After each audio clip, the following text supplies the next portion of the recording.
The person who stood where you just stood. Part 1. The first warning. The first time Adrian saw the man standing where he had just been, he assumed it was nothing more than one of those passing glitches of perception that everyone experiences from time to time. Those strange little overlaps of motion and memory where you're almost sure you've already lived the moment you're currently inhabiting, only to shrug it off a second later as fatigue or distraction, or something your brain misfiled and accidentally played twice. He told himself that as he walked down Maple Street that Tuesday morning, coffee cup warm in his right hand, messenger bag strap digging slightly into his left shoulder, the air damp with a thin gray mist that hadn't yet made up its mind whether it wanted to become rain or simply hang there as a general atmospheric threat. He told himself that when he stopped at the usual spot, third crack in the sidewalk after the lamppost with the rusted base, 2 paces before the crosswalk, only because the pedestrian light was red, his mind was already halfway to the 9 a.m. meeting, and if he thought he saw someone standing in that exact place just as he stepped forward, it was probably just his imagination lagging a frame or two behind reality. It was, he told his racing pulse, nothing. And yet, it hadn't felt like nothing. It had felt very much like something. He took a slow breath, trying not to look like a man who had just seen a ghost in broad daylight on an ordinary city sidewalk where nothing interesting had ever happened to him before, and glanced back over his shoulder in the casual, half-distracted way of a person checking for traffic, or for someone calling his name, or for any reason that wasn't the real one. No one stood there. No one occupied the space he was sure, absolutely sure, in a way that made his stomach tighten, that someone had been occupying half a second earlier. One heartbeat ago, there had been a figure just behind him, close enough that he'd felt the subtle shift of air, the way you feel someone step into your personal space from behind in a crowded train station or a busy lobby. Close enough that some archaic part of his nervous system had flared with that ancient, animal-level awareness that says there is another body where no other body should be, and you are vulnerable from the back. Close enough that he'd caught the faint sensory impression of warmth and presence and motion. And then there was no one. The sidewalk behind him was as empty as it always wore itself at 7:43 in the morning. The flicker of a distant jogger half a block up, the hunched silhouette of Mrs. Halpern from the corner house tugging her small dog away from a particularly fascinating lamppost, the blur of a cyclist cutting across the side street without bothering to slow down, but no one standing at the exact point where Adrian had paused 3 seconds earlier. No one with his height, his angle of shoulders, his particular way of holding tension in the neck, as if the muscles there were constantly bracing for a blow that never came. Still, the sense of it lingered, like the afterimage of a bright light when you close your eyes. He turned back toward the crosswalk, swallowed, and told himself, very firmly, that he needed more sleep. The pedestrian signal clicked from red hand to white walking man, the quiet mechanical shift oddly loud in the thin morning air, and life went on. He crossed the street. The moment went with him, but it did not leave. It sat in the back of his mind like an object placed on a shelf that was too close to eye level to ignore completely. A little off, a little strange, a little heavy with implication, but not quite important enough, not yet, to demand a full stop and a thorough investigation. By the time he reached the subway entrance 3 blocks later, he had already half convinced himself that what he'd felt was simply the echo of his own movement, some overlap of self-perception and spatial memory. The ghost, not of another person, but of the person he had been 3 seconds earlier, a tiny smear of presence trailing behind his own motion like the afterglow of a comet. He tapped his transit card, descended into the stale, humming underground, squeezed into the third car of the downtown train, and spent the entire ride trying very hard not to think about why. At the exact moment he'd stepped forward to the crosswalk, he'd had the overwhelming impression that someone was still standing where he had just been. Someone whose posture, in that flickering instant before he turned, had looked uncomfortably like his own. He forgot about it by lunchtime. Or at least he told himself he had. He replied to emails, adjusted numbers in spreadsheets, nodded at the appropriate times in meetings, murmured something approximating concern when his coworker Jenna complained yet again about her neighbor's late-night drum practice, answered his supervisor's questions about quarterly projections with the practiced rhythms of someone who knew their job well enough to perform it on autopilot. His hands moved. His mouth produced words. His body inhabited space exactly as it was expected to, but somewhere behind his forehead, like a program running in the background of an overloaded computer, his mind kept replaying that single, fragmentary sensation. Not an image, but a feeling. The brief, sharp certainty that he had been sharing the same piece of sidewalk with someone a fraction of a second out of sync with him. By 3 in the afternoon, he'd almost convinced himself he'd made it bigger than it was. By 5:30, as he logged off and packed his bag, the memory had dulled enough that he could tuck it into the category of odd but ultimately harmless experiences that people sometimes have and never fully explain.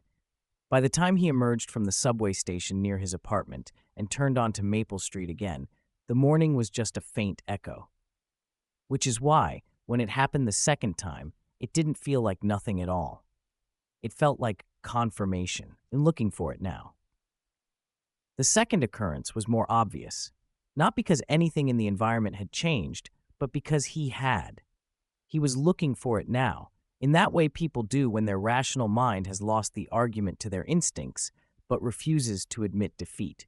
In that way, where you tell yourself you're not really checking the dark corner of a room for movement, even as your eyes drift there over and over again, just to be sure. Adrian walked the same path home that he had walked that morning on the way to work. The same lamppost leaned at a slightly irresponsible angle near the corner convenience store. The same bus shelter ad displayed a woman smiling far too brightly about car insurance. The same newsstand operator stood half asleep behind stacks of newspapers that no one under the age of 50 seemed interested in buying. The day was already beginning to slide into evening, the sky taking on that strangely metallic tint that city sunsets sometimes adopt. A kind of bruised gold smeared thinly over the tops of buildings. He sipped what remained of his coffee, lukewarm now, a little bitter, and aimed himself almost unconsciously toward the exact spot on the sidewalk where, roughly 10 hours earlier, he had been absolutely certain he wasn't alone. Third crack after the lamppost, 2 paces before the crosswalk. A particular alignment of manhole cover and curb he'd never noticed he'd memorized until the pattern repeated. His foot came down inside the familiar hairline fracture in the concrete. He stopped. The signal was red again. He exhaled slowly, more of a quiet test than a sigh, as if he could breathe out his own anticipation and leave the air clear. Then he became suddenly acutely aware of how his shoulders were set, how much weight he carried on his right leg instead of distributing it evenly, how he held his coffee cup a precise distance from his body, as if he'd unconsciously calibrated an optimal spill radius. He noticed these things not because he was paying attention to himself, but because he felt them twice. Once from inside the present moment, and once as if they'd already happened, as if he were standing a fraction of a second behind himself, remembering his own posture from the perspective of someone watching. It came like a soft click inside his head, a microsecond of misalignment between intention and sensation, like that tiny stutter when you hear your own voice on a recording and fail to recognize it at first. Someone is standing where you are. The thought didn't feel like something he constructed. It felt delivered. Adrian's heart lurched. He didn't whip his head around this time. He turned slowly, as if any sudden motion might cause the world to shatter.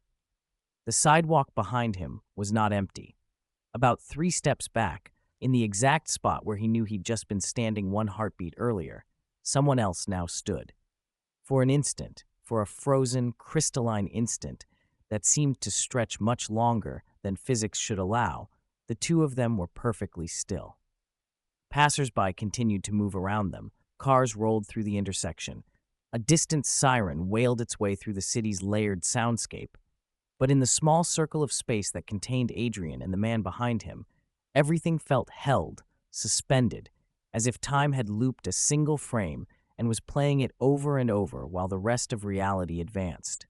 The man was facing the street, not him. He wore the same gray coat Adrian was wearing, the same navy scarf. His dark hair had the same stubborn cowlick near the forehead, the same unevenness at the temple where Adrian's last haircut had grown out slightly strange. His hands were in his pockets at the same angle Adrian favored when trying to look more relaxed than he felt. He did not seem older. He did not seem younger. He seemed exactly like Adrian. Exactly. Adrian's throat closed around his breath. He knew, in some abstract intellectual way, that everyone has doubles, that statistically speaking there are only so many possible combinations of facial features and body shapes that sooner or later some people are destined to run into someone who looks eerily like them. But this wasn't that. This wasn't similarity. This was identity. It was not just that the man's profile matched his own. It was that the way he occupied his bones, the distribution of tension in his neck, the slight inward roll of his shoulders from too many hours at a desk, the way his head tilted forward as if the world's gravity pressed more heavily on it than on anyone else's. All of those tiny, unconscious habits of posture and motion that make a body uniquely itself were duplicated exactly. Even from behind, it felt like looking at a photograph of himself that had been pasted incongruously into the present. The man shifted his weight. So did Adrian, half a second later, as if his own body had forgotten which one of them was supposed to initiate movement. The pedestrian signal clicked. The white walking figure lit up. Traffic stopped. The man in the gray coat, Adrian's coat, stepped forward at the same instant Adrian did. For one dizzying moment, they moved in tandem, one in front of the other, their footfalls exactly matched, the fabric of their coats swinging with the same small arc. Adrian almost stumbled because the part of his mind that watched from a slight distance, the part that always knew where his limbs were in space, reported with horrified accuracy that he was both the person stepping onto the crosswalk and the person stepping off from 3 paces behind. He didn't dare look over his shoulder again until he reached the opposite curb.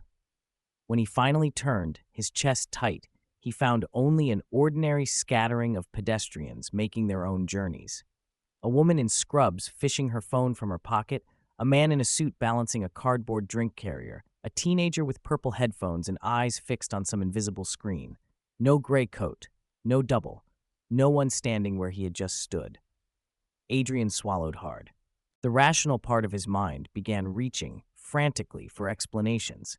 Maybe the man had looked more like him than he really was. Maybe the similarity of clothing and build had jumped to his nerves and filled in the rest. Maybe his reflection had caught him at an odd angle in a shop window and fooled him.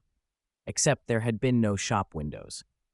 And the man had been in full color and depth, with breath and posture and weight shifting from one foot to the other.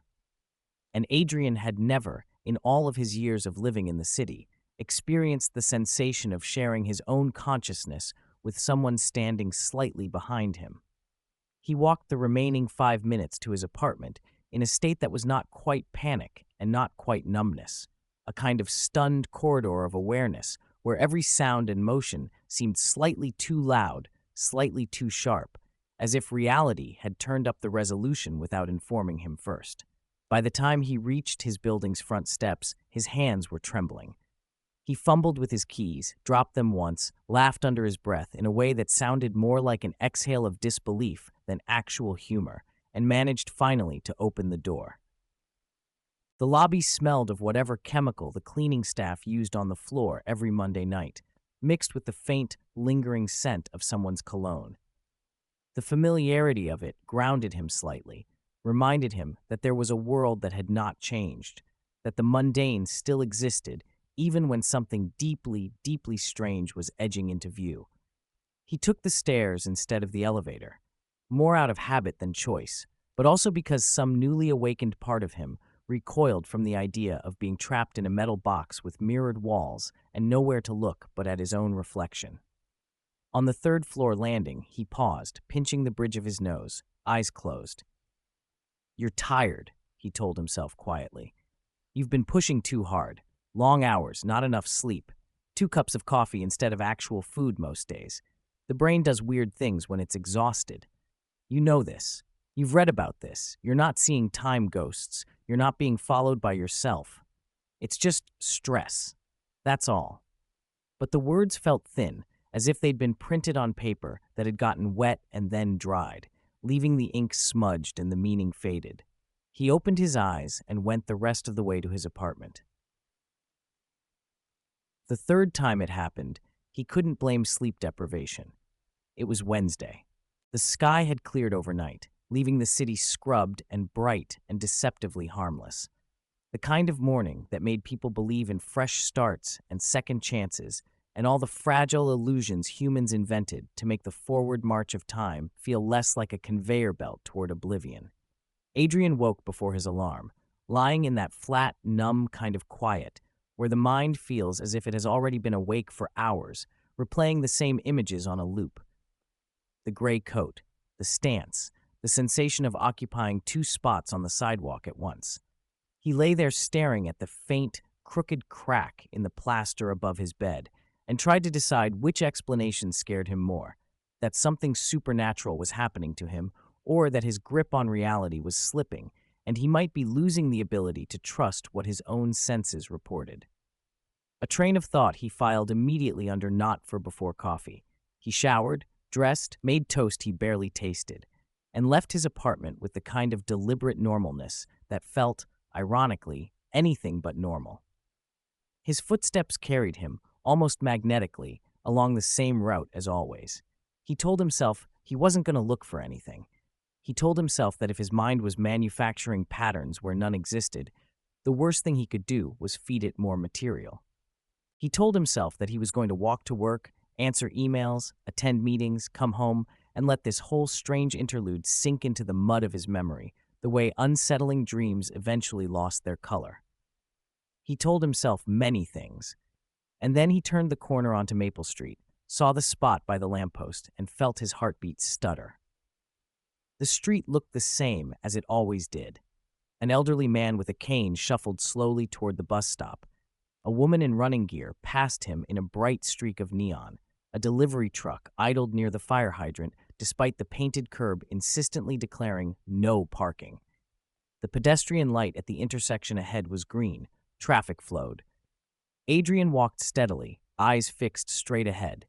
He would not stop on the third crack.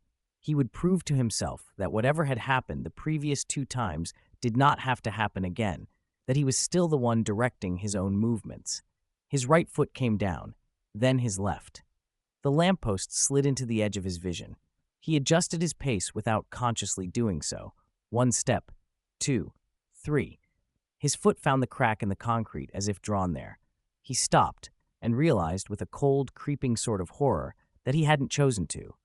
It was as if the decision had been made half a second outside of him, in some adjacent layer of reality that his body was tuned to obey, even if his mind rebelled. He swallowed hard. The signal turned red. Cars coasted to a halt. The soft hum of the city pressed around him. This time, he felt it before he turned. The distinct, almost physical awareness of someone standing immediately behind him, occupying the exact sliver of space he himself had just vacated. The sensation so strong it made the tiny hairs on the back of his neck stand up as if they were straining toward the presence. The difference, this time, was that the sensation didn't stop at awareness. It spread. A weird vertiginous doubling overtook him, as if his consciousness had been nudged half a step out of alignment with his body, as if he were standing both where he was and where he had been a moment ago. For a fleeting fraction of a second, he had the gut-wrenching impression of looking at the back of his own head from the outside. He turned, slowly, carefully, as if sudden movement might break something fragile that he couldn't afford to lose. The man was there, exactly where Adrian had stood, exactly where he shouldn't be. Once again, the resemblance was not just similarity, but identity. The same gray coat, the same hair, the same angle of jaw, the same slight habitual forward lean as if gravity had set his balance point just a few inches too far ahead of his center. But there were two differences. The first was that he was closer now, not 3 steps back, but 2. Close enough that Adrian could see, in the shallow reflection of the man's eyes in a parked car window, that they were the same shade of brown. The second was that this time, the other Adrian, because that was what his brain had started calling him, in defiance of every effort to frame him as merely a stranger with an uncanny resemblance, wasn't looking straight ahead. He was staring at Adrian, dead on. Their eyes met. The world didn't stop exactly, but it seemed to tilt as if the axis of everything had been quietly adjusted.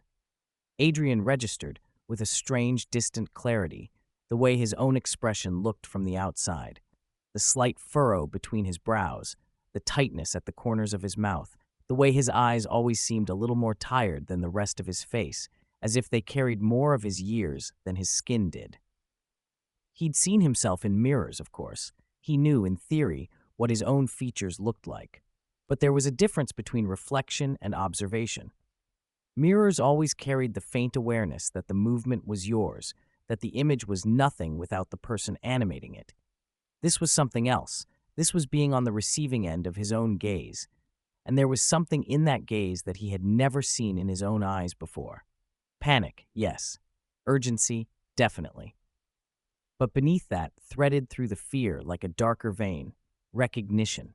Not just the generic kind you feel toward your own face, but recognition with specific content, as if the man looking back at him knew not only what Adrian looked like, but who he was, what he'd been through, what he would understand, and what he wouldn't. As if he knew him the way you only know someone whose life you have shared. The light changed. The crosswalk signal turned green. People moved around them with mild annoyance, sidestepping the two men who had somehow managed to position themselves in the precise center of the sidewalk like badly placed statues. The other Adrian opened his mouth, and for the first time he spoke. "Don't go in today." The words were soft, barely louder than the hiss of the nearby bus, but they reached Adrian with perfect clarity, as if the air itself had stepped aside to carry them. His own voice, his exact cadence. His particular way of clipping the ends of words when anxious. Adrian stared. "I what?" he managed, eloquently. The other him glanced at the intersection, at the cars, at the onward flow of the morning, and for a moment there was a look in his eyes that Adrian had seen before on people standing in hospital corridors or at the edges of police tape, the helpless rage of someone who can see a disaster unfolding and knows they are too late to stop it. "I don't have much time," the man said. "You never listened the first time. You didn't last time. You probably won't now." The words didn't make sense in the usual way, but some deeper part of Adrian seized on them anyway, like hands grabbing for anything solid during a fall. "Who are you?" he whispered, because it was easier than asking the question that really wanted out. The man grimaced. "You know who I am," he said. "Or you will, or you did. Depends on the day." Adrian took a step back without meaning to. The other him stepped forward, closing the distance, a strange desperation tightening his features. "Don't go in today," he repeated, each word dropping with the weight of an order rather than a suggestion. "Call in sick, walk away. I don't care what excuse you use. Just don't go into that building." "What building?" Adrian heard himself ask, though of course he knew. There was only one building that mattered in his mornings. Steel and glass and fluorescent lighting and the endless hum of servers beneath everything like a mechanical heartbeat. "The office," the man said flatly. "Hargrove and Manson, 5th floor. You've rehearsed that walk so many times you could do it in your sleep. Today, you don't." The pedestrian signal began to flash its red countdown. 10, 11, 12. The other Adrian's gaze flicked to it and back, something frantic in the movement. "I'm already almost out of time," he said. "You don't understand now, but you will. You need to start listening earlier, so I'm here, earlier." Adrian swallowed, his mouth dry. "Listening to what?" "To yourself," the man snapped. And for an instant the irritation was so perfectly, painfully familiar that Adrian almost smiled, because he had heard that exact tone in his own voice 100 times when arguing with his reflection in the bathroom mirror before an unpleasant phone call or a difficult meeting. He didn't smile. The world felt too fragile for that. "Look," the other Adrian said, and suddenly his voice dropped, the anger dissolving into something like grief. "I know how this sounds. I know the part of your brain that's already writing this off as psychosis, or a vivid hallucination, or some long-delayed break brought on by too much boredom and not enough purpose. You'll argue with yourself all day about it. You're very good at that. It's one of your worst talents." Adrian flinched. The man took a quick breath. I don't have time to convince you of everything. Not in one morning. The rules don't let me stay that long. But you need to understand at least this much. I am not hypothetical. I am not in your head. I am not a dream. He hesitated, and for the first time since Adrian had turned and seen him standing there, something like fear, not for himself but for Adrian, lit behind his eyes. I am, he said quietly. What happens if you don't listen?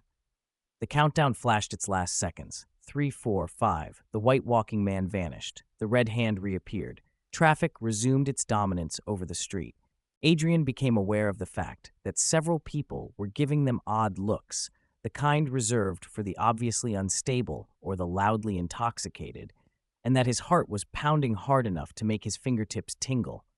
He opened his mouth to ask something, anything, because the edges of his world felt as if they were starting to fray. And if he didn't grab hold of some thread of understanding, now he might lose it altogether. What happens if I... He didn't get to finish. There was a sound like a very distant crack of thunder, or a heavy door slamming shut several floors below them, or reality misaligning with itself by a fraction of an inch. The other Adrian's eyes widened, as if he had felt something reach in and tug on him. Too late, he said, and there was a kind of broken resignation in the way the words fell. Of course. It's always too late the first time. He stepped back. No, he didn't step. He was pulled. As if an invisible hook had snagged him from behind, somewhere in the center of his chest, and was reeling him backward in a straight, inescapable line. His heels slid on the pavement, his shoulders jerked as if someone had yanked on invisible strings. His hands flew up in a helpless reflex that had nothing to grab onto. For a moment, the world around him smudged, as if he were being dragged behind glass underwater. His outline blurred. Through that blur, he looked at Adrian one last time. "Watch your reflections," he said, his voice already distant, already fading. "They remember what you forget." And then he was gone. Not in the natural way people leave a scene, by turning and walking and diminishing with distance, but in the way a bad splice in old film makes a character vanish between one frame and the next. One moment he occupied space, the next he did not. There was no pop, no flash, no puff of smoke, no dramatic swirl of light. The sidewalk behind Adrian was simply empty. The only evidence that anyone had stood there at all was the echo of his own voice still vibrating in Adrian's skull, the ghost of the weight of another presence in the air, and the fact that his hands were shaking so badly now that he had to shove them into his pockets to keep from dropping his coffee onto the street. The world resumed its business. A car horn blared. A dog barked. Somewhere, a child laughed. Adrian stood on the third crack in the sidewalk, staring at the space where he had just watched himself be yanked out of existence, and realized that he had crossed an invisible line. There was, he understood dimly, a before and an after to his life now. Before the man who stood where he had stood, and after, and in the narrow, breathless strip of time between those two eras, he had been given a warning in his own voice.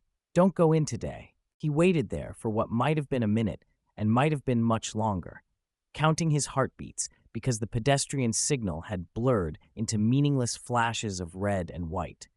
Then, with a kind of numb obedience that felt as much like surrender as choice, he took his foot off the crack, turned away from the direction of the metro station, and walked back the way he had come. He did not go into the office that day. He called in sick from the park bench 2 blocks away, his voice steady enough that the receptionist asked no questions beyond the polite ones, and then he sat there for a long time, staring at his own reflection in the dark surface of his phone screen, waiting for something else impossible to happen. Nothing did. Not that day. But the next morning, at exactly the same time, on exactly the same sidewalk, someone stood where he had just stood. And this time, Adrian was ready enough, not calm, never calm again, but ready, to ask the one question that had been growing like a splinter in the back of his mind. "How many times," he would say, his voice unsteady but determined, "have you died already, standing where I'm standing?" And the man who wore his face, who carried his future, who remembered the endings Adrian hadn't yet reached, would finally start to tell him the truth. The person who stood where you just stood, Part 2. The lives already spent. The second morning after the first warning, the first time Adrian had actually obeyed himself and not gone into the office, the first time he'd sat in a park instead and watched nothing at all happen with a level of anxiety normally reserved for impending surgery, dawned clean and sharp. The sky washed to a thin blue that made the world feel deceptively rational, as if nothing truly strange could happen under a sun so honest. He woke before his alarm again, not with a start, not from a nightmare, but with the quiet, heavy awareness of someone who knows the day is waiting with its hands already around his throat. For a long stretch of minutes, he lay on his back, staring at the same jagged crack in the ceiling plaster, and tried to decide whether what he was feeling was dread, curiosity, or the beginning of a kind of reluctant acceptance that the universe was not arranged quite as neatly as he'd always believed. On his phone, the time ticked over to 7:02. The day before, at 7:45, he had stood on the third crack of the sidewalk and watched himself be pulled backward out of reality like a badly anchored tent in a sudden wind. The memory hadn't softened overnight. It hadn't faded at the edges the way dreams usually did, turning vague and strange. Instead, it had sharpened, grown more detailed, as if the mind that replayed it had found hidden frames between the obvious ones. He could remember exactly the way his other self's eyes had flicked to the countdown on the crosswalk signal. The faint, almost invisible tremor in his left hand as he'd spoken. The subtle flattening of his voice on the word always, as if he was tired of experiencing the same frustration across too many repetitions of the same conversation. You never listen the first time. The worst part wasn't that the sentence sounded like an accusation. The worst part was that it sounded like a pattern. By 7:20, Adrian had convinced himself of three things. First, that if he delayed leaving the apartment, if he changed his routine enough, if he simply refused to put his foot in that third crack again, nothing would happen, and the world would realign around the absence of the event. Second, that if nothing happened, he'd spend the rest of his life wondering whether he'd walked away from the only chance he'd ever get to understand what was happening to him, and that this unknowing might actually be worse than whatever answer was waiting. And third, that he was going to go anyway, not because he wasn't afraid, but because the fear of ignorance had, for the first time in his life, outgrown the fear of what knowledge would cost him. He left his apartment at 7:32, his body moving in the numb mechanical way of someone stepping onto a conveyor belt that had already been set in motion. The city met him with its ordinary sounds, its ordinary smells, its ordinary collection of strangers who would never know him and whom he would never know. And as he walked, he felt something very quietly, very subtly, click into place inside him.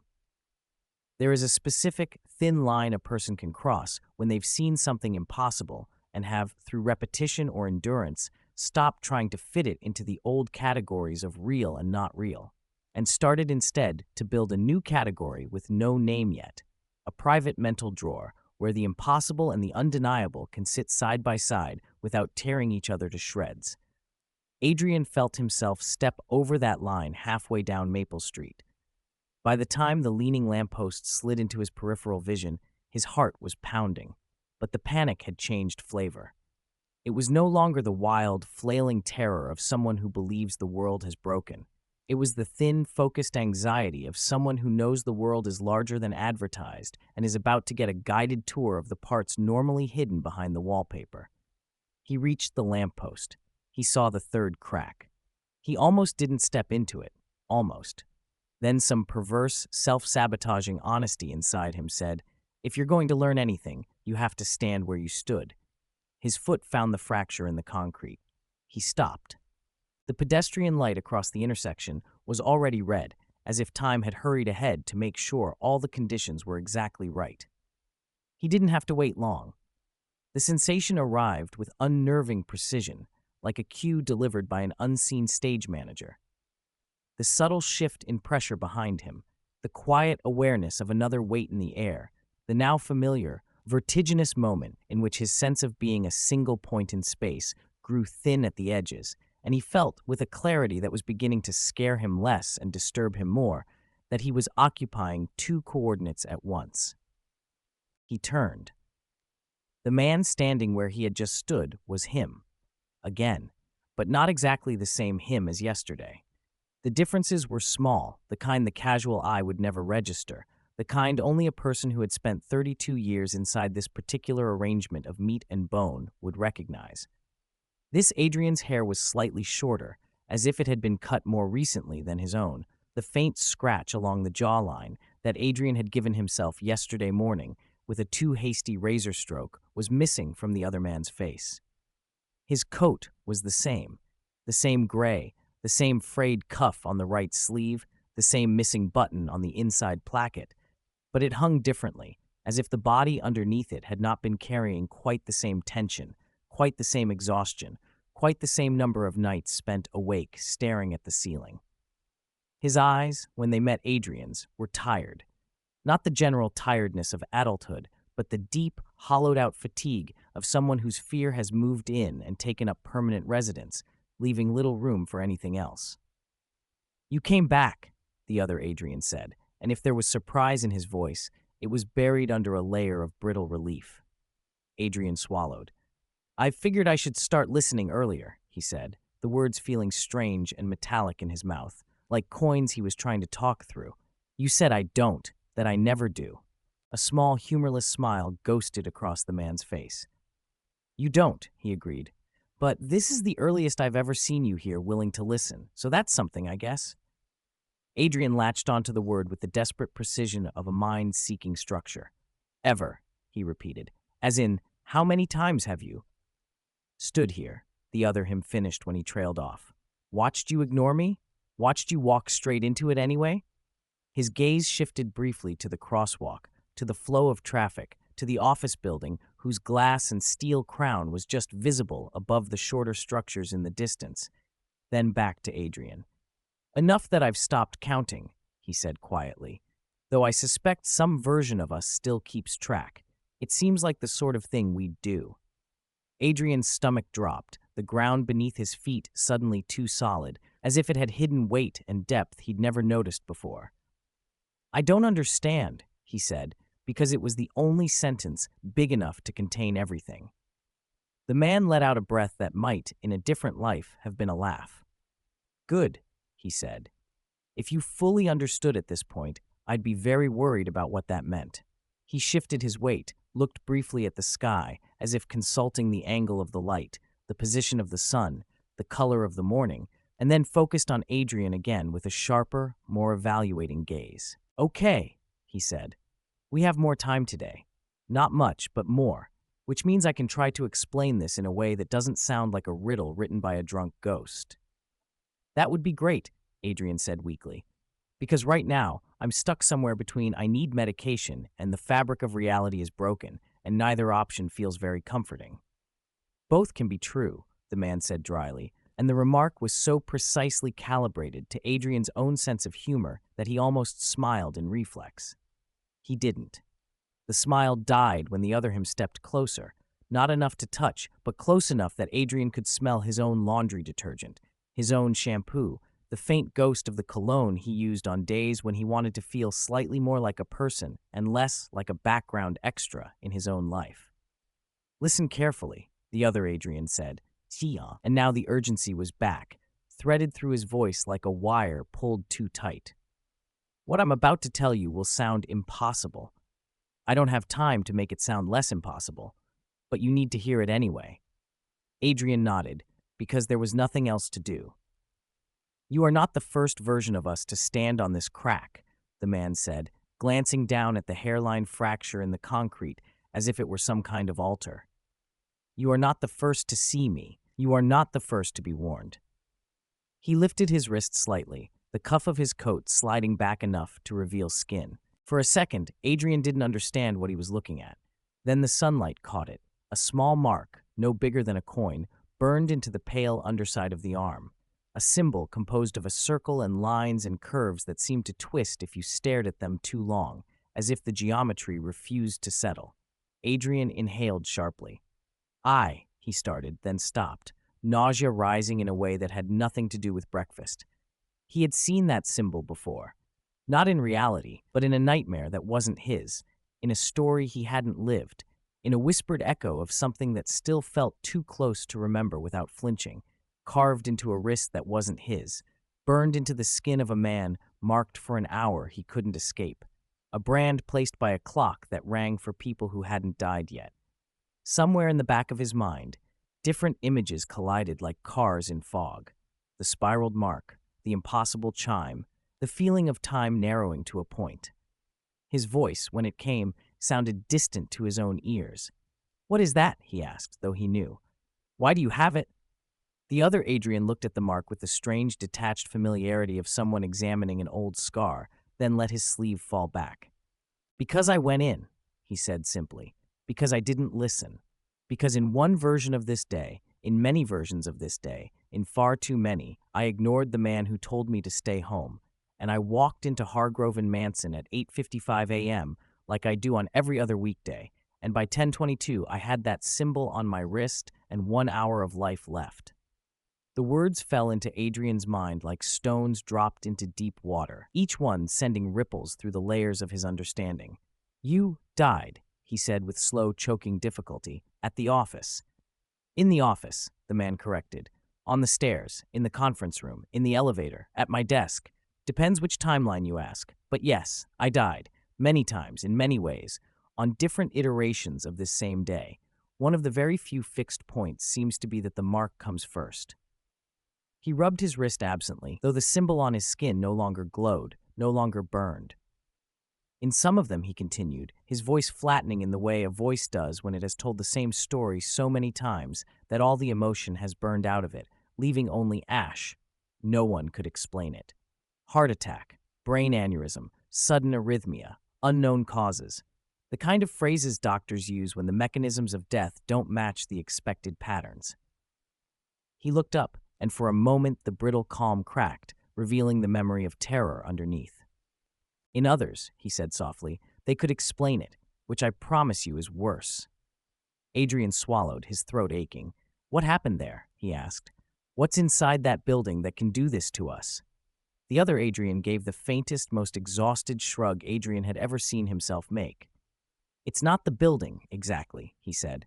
"It's what happens to us in it, or because of it, or around it. I still haven't mapped that part perfectly, but the pattern is clear enough to be useful." He held up one finger. "Every reality where we walk into that office today ends with a version of us dying before midnight." A second finger. "Every reality where we get the mark ends with us dying within the hour." A third finger, raised more hesitantly. "And every reality where we ignore the first warning, and the second, and sometimes even the third, pushes something closer. Something that wants us to keep repeating the day the way a lab tech repeats the same experiment on a mouse, changing one variable at a time to see what kills it fastest." Adrian felt suddenly, viscerally cold. "You make it sound like we're being tested," he said. "We are." "Ah," the man replied, and there was no comfort in his certainty. "By our own choices, if you want to be poetic about it, or by something that lives in the gaps between those choices, if you prefer horror. Take your pick. Both taste the same in the end." The cars idling at the red light hummed. A bicycle bell rang somewhere close by. The world continued its oblivious choreography. Possibility, Adrian realized, is only terrifying when you know some of the possibilities end with your body on the floor. "What are you?" he asked then, because it seemed like the only question left that could rearrange the others. The man, him, but not, and very much, and more than, was quiet for a long moment, as if searching for a word that didn't exist yet. "Think of me," he said finally, "as the remainder." "The what?" Adrian frowned. "You remember math," the man said, and for a fleeting second his tone was so dryly sardonic that Adrian flashed on their shared history with high school algebra teachers. "When they teach you division, they talk about neat, even outcomes, but sometimes the numbers don't fit cleanly.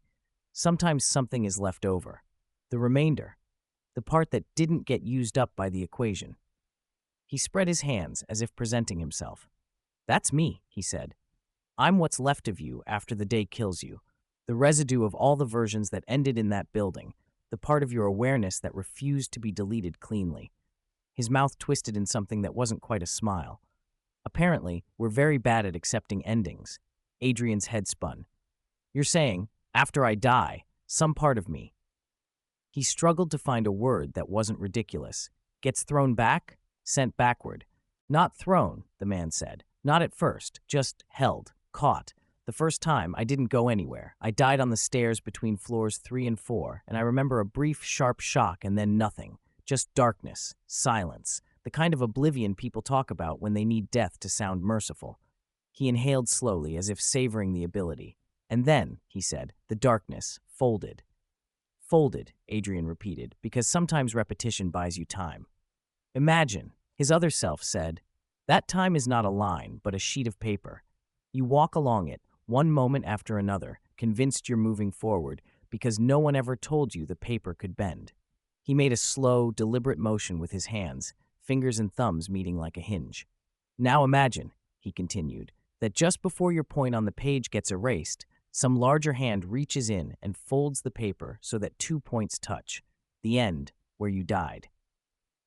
And a point earlier in the day when you hadn't yet made the choices that would kill you.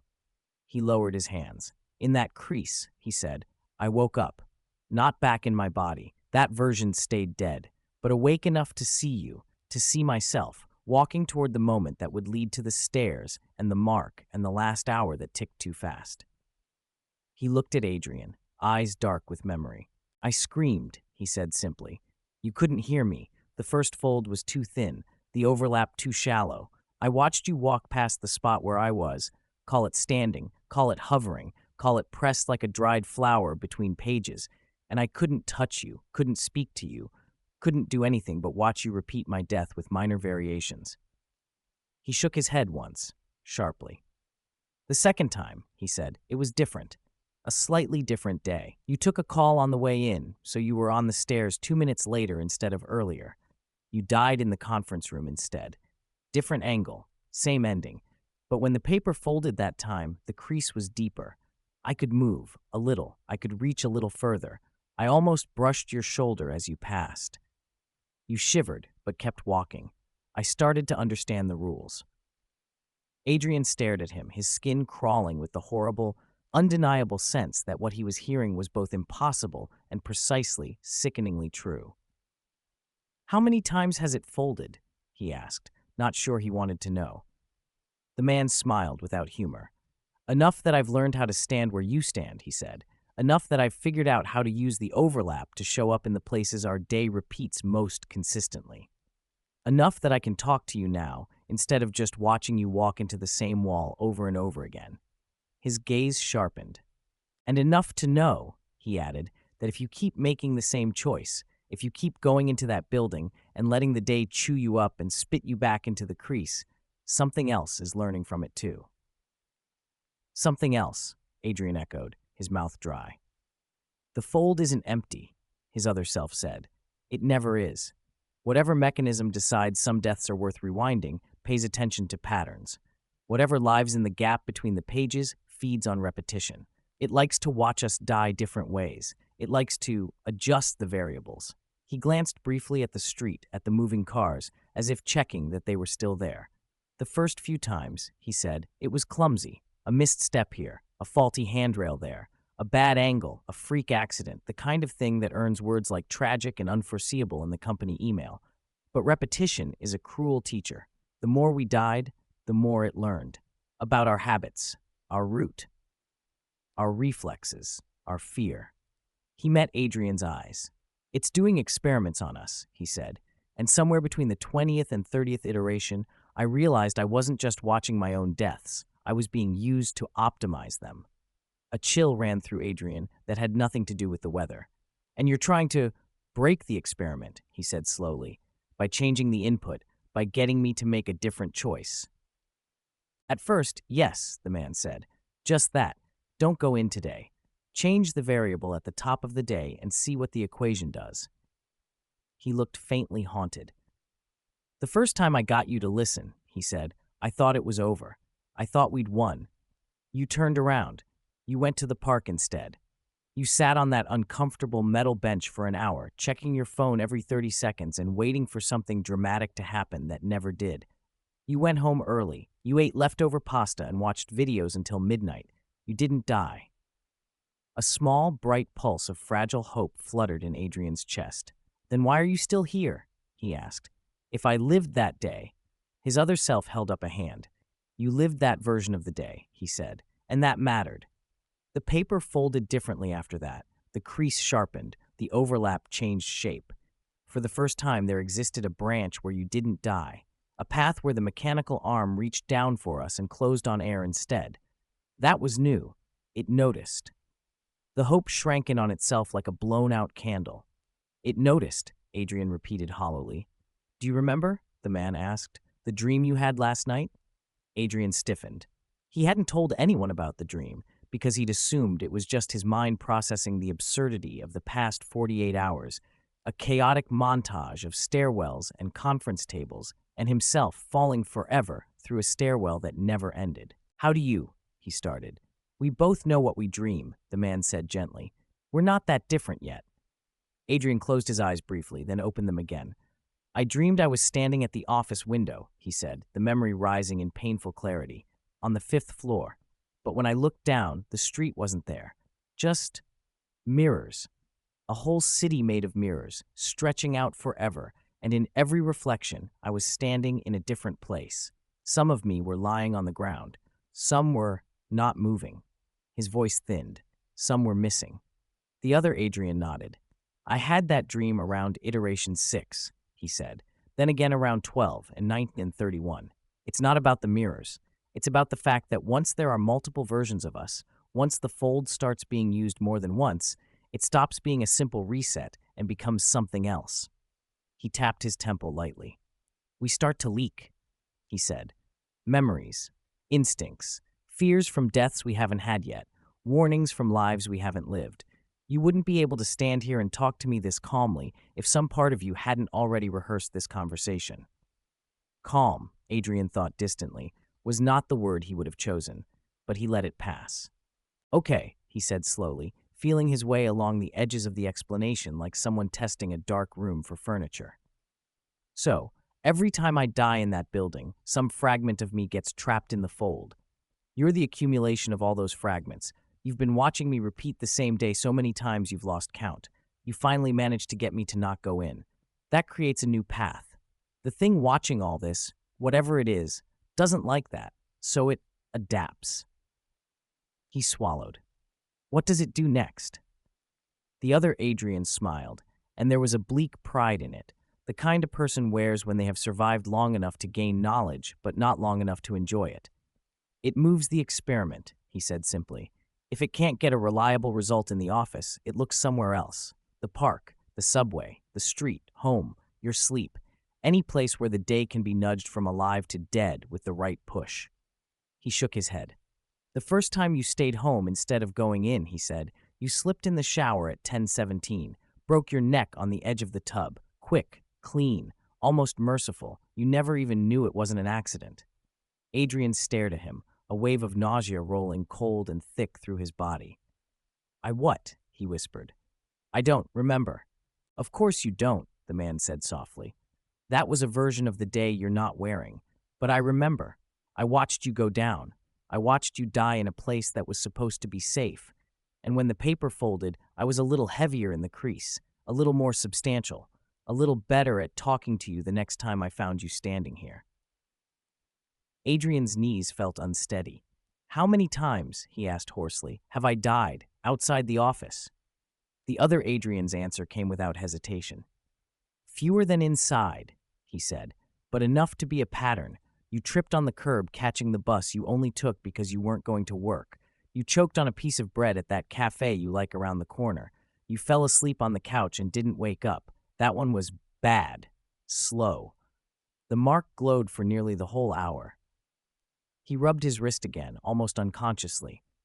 The thing about experiments, he said quietly, is that once they start, they don't stop just because the mouse changes cages.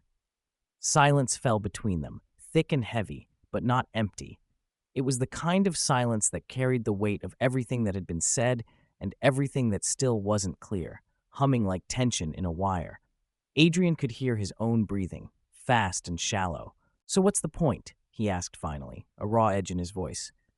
If I die at the office, or in the shower, or at the cafe, or on this sidewalk, what difference does it make? You keep getting thrown back. I keep collecting hypothetical ghosts of myself. The thing in the fold keeps running its tests.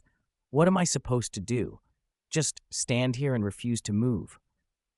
The other Adrian gave him a long, searching look. "For a while," he said, "that's exactly what you did." Adrian blinked. "What?" "There was a sequence," the man said, his gaze drifting inward as if replaying something only he could see, "where you decided the only winning move was not to play.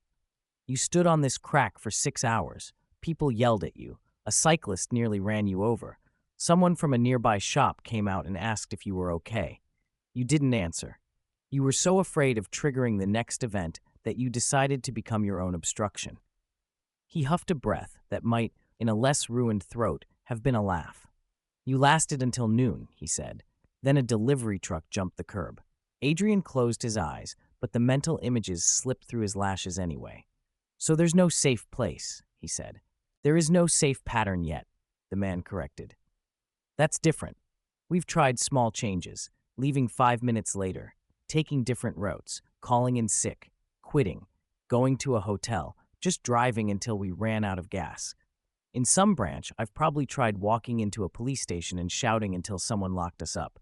The fold remembers all of it, and every time we die, I get a little more space to move, a little more time to talk, a little deeper crease to stand in." He took a breath. "And this is the furthest along I've ever managed to get you," he said.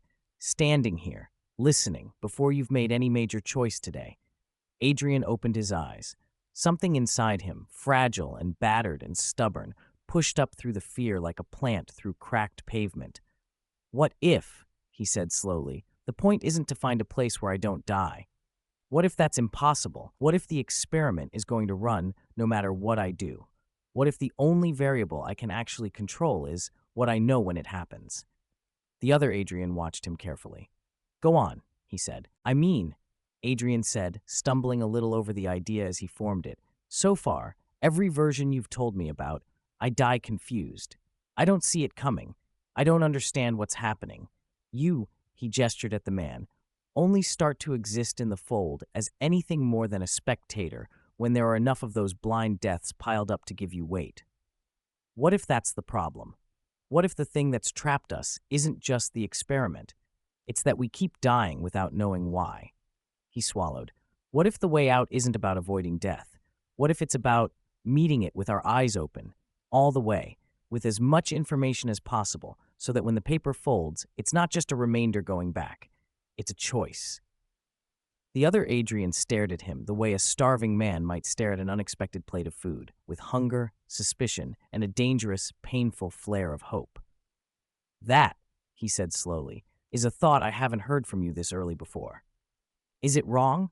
Adrian pressed, because if it was, he wanted to know now, before he walked any further into this particular corridor of possibilities. The man shook his head once. "No," he said. "It's not wrong. It's just more expensive." "Expensive," Adrian repeated, though he understood. "To know," his other self said, "you have to experience. To experience, you have to trigger more branches. To trigger more branches, you have to die more ways. And every death gives the thing in the fold more data." He exhaled. "But," he added, and now there was a strange light in his eyes, something that looked almost like the beginning of belief, "it also gives us more data, and there has to be a threshold somewhere, a point where the equation tips, a point where we know enough to do more than just dodge individual outcomes." He looked at Adrian with a kind of fierce, intimate intensity. "You're the earliest I've ever seen us willing to entertain that idea," he said. "Most versions of you can't break out of the survival loop. They only want to hear which specific thing to avoid, which staircase, which bus, which hour. You're the first one who's looked at me and asked how many times we've already died and what we can do with all that wasted suffering." He let out a shaky breath. "Maybe," he said quietly, "you're the first version that can actually help me do something about it." Adrian felt oddly lightheaded, as if the conversation were occurring at some altitude his lungs weren't used to. "So," his voice almost steady now, "what do you want me to do right now, in this version of the day, with the time we have before the next event?" The other Adrian glanced at the crosswalk timer, at the angle of the sun, at the way the shadows fell. "We map," he said. We use you while you're still alive and mobile and not yet marked. We see how far we can push the fold's tolerance before it shoves back. We collect as much information as we can before this version of you ends, and we hope, hard, that some version of us, somewhere down the line, uses what we learn to actually get out. He met Adrian's gaze. Step 1, he said. You still don't go into the office. That part doesn't change. The building is too efficient a kill box. Walking through those doors narrows the branches too much. That's why I came yesterday at all, to break that default habit. Done, Adrian said immediately, and was faintly surprised at how easy it was to say. The fear of losing his job, of disappointing his boss, of derailing his career, all the anxieties that had loomed so large only days ago, had shriveled in the shadow of the fact that in at least some realities, that same office contained his corpse. Step 2, the man continued, we test the edges. Yesterday, when you turned away and went to the park, the fold adjusted. It tried the shower, the curb, the cafe. It wants you to keep your day predictable enough to model, so today you're going to be as unpredictable as you can stand. Adrian frowned. What does unpredictable look like? He asked. I can't just teleport to another city. You don't need to, his other self said. You just need to stop living on rails. Don't follow the same route twice. Don't eat at the same place. Don't sit on the same bench. Don't answer calls from numbers you recognize. Don't be where you would expect yourself to be. He gave a short, sharp smile. You're going to be annoying, he said. To yourself and to whatever's watching. The idea was terrifying. It was also, in a strange way, exhilarating. For the first time since seeing the man behind him that Tuesday morning, Adrian felt something that wasn't pure fear rise up inside his chest. It took him a moment to identify it. It was anger, not the hot, flaring kind that burned out quickly, but a cold, steady resentment at being turned into a lab rat in his own life. So I just wander, he said, all day until something tries to kill me. Preferably with your eyes open, the other Adrian said. And with the awareness that at some point the mark might appear anyway, that the hour might start ticking. And when it does, he pointed at Adrian's chest, not unkindly but with unmistakable emphasis. You do not let yourself die confused. You pay attention. You notice everything. You remember as much as you can on the way out, because whatever you carry into the fold, I get to keep. Adrian swallowed. And if the mark doesn't appear? Then we've already changed more than any previous iteration, the man said. And now the fragile hope was back, sharp and dangerous, which would mean the experiment is no longer in control of all the variables. He stepped back, and for the first time, Adrian realized that, beyond the strange blurring when he vanished, his other self had always stayed within a limited radius of the crack, as if tethered to it. Today, the tether seemed slightly longer. I'm almost out of your range, the man said. The fold only lets me get so far from the points where you repeat yourself.